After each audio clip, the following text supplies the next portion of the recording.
Hey!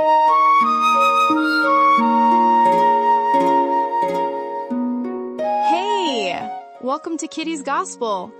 This gospel is brought to you by Every Home for Christ Nigeria Northeast. Last week, we saw how Haman planned to destroy the Jews. But today, Daniel will walk us through how Esther was able to save her people. Over to you, Dan. Thank you, Lois.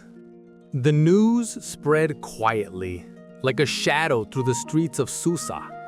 Haman, the king's most powerful official, was angry, very angry. Why? Because Mordecai, Esther's cousin, refused to bow before him. Haman's anger grew into a wicked idea. He didn't just want to punish Mordecai. He wanted to destroy all the Jews in the land. He tricked King Xerxes with clever words and convinced him to sign a frightening decree. On this set day, every Jew, young or old, may be attacked. People gasped. Mothers held their children close. Families cried through the night. Mordecai tore his clothes and sat in ashes, weeping. When Queen Esther heard, her heart trembled. She sent a message. "What is wrong, cousin?" Mordecai replied, "Haman has planned to destroy our people. Esther, you must go to the king and beg for mercy." But Esther froze. Everyone knew the rule. No one enters the king's court without being invited. Anyone who does could be killed, even the queen. Esther's hands shook. Her voice was soft.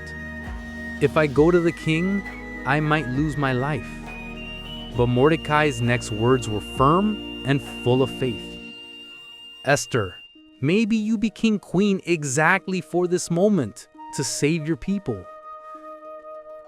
Esther took a deep breath. She straightened her crown. "Tell all the Jews to fast for 3 days. No eating, no drinking. Pray for me. I will go to the king, even if I perish." For 3 days, the city was silent. Families knelt together. Children prayed with their tiny hands lifted. Esther prayed too, her servants by her side. She whispered, "Lord, give me courage." At the end of the 3rd day, Esther arose. Her face was calm, but her heart pounded like a drum. Slowly, she walked into the king's court. The guards watched breathlessly.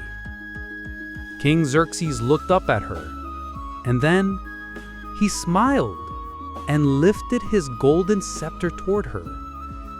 Esther lived. "What do you want, my queen?" he asked kindly. Esther didn't rush. She wanted the perfect moment. "My king, will you and Haman join me for a special banquet?" Haman's chest swelled with pride. He felt untouchable. But that night, something strange happened. The king could not sleep. He called for the royal records to be read, and there he discovered something shocking. Mordecai had once saved him from a deadly plot and had never been rewarded. The next morning, Haman walked in, ready to ask permission to hang Mordecai on a giant 50-cubit gallows he had proudly built in his backyard. But before he could speak, the king asked, "Haman, what should be done for a man the king wants to honor?" Thinking it was about himself, Haman smiled and said, "Dress him in royal robes, put him on the king's horse, parade him through the city." "Wonderful," the king said.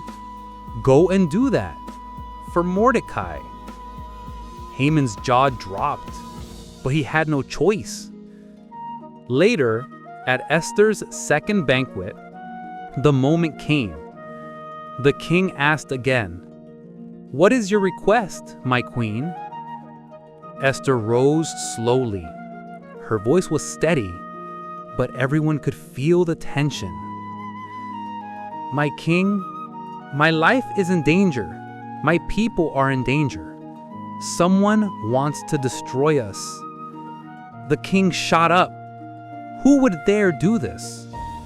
Esther turned, her finger pointed straight at the trembling man. That wicked man, Haman. Haman stumbled backward. Guards rushed in. And then the king discovered something even more unbelievable. Haman had built a giant gallows for Mordecai. "Hang him on it," the king ordered. Haman was gone. But the decree he created was still in place. The Jews were still in danger. Esther fell before the king. "Please save my people." So a new law was written. The Jews could defend themselves. On the appointed day, their enemies attacked, but the Jews stood strong, and God gave them great victory. Throughout the kingdom, there was shouting, dancing, singing, and joy.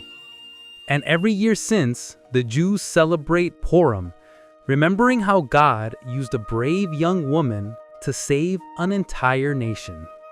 Thank you, Dan, for that elaborate story. Moral lesson: true courage is doing the right thing even when you are afraid. Esther risked everything: her comfort, her safety, even her life to save others.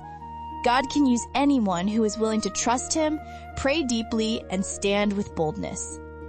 Our memory verse for the week is taken from the book of Esther, chapter 4, verse 16. "If I perish, I perish." A reminder to be brave, trust God, and stand up for what is right. Share with what you have learned. Until then, see you next week.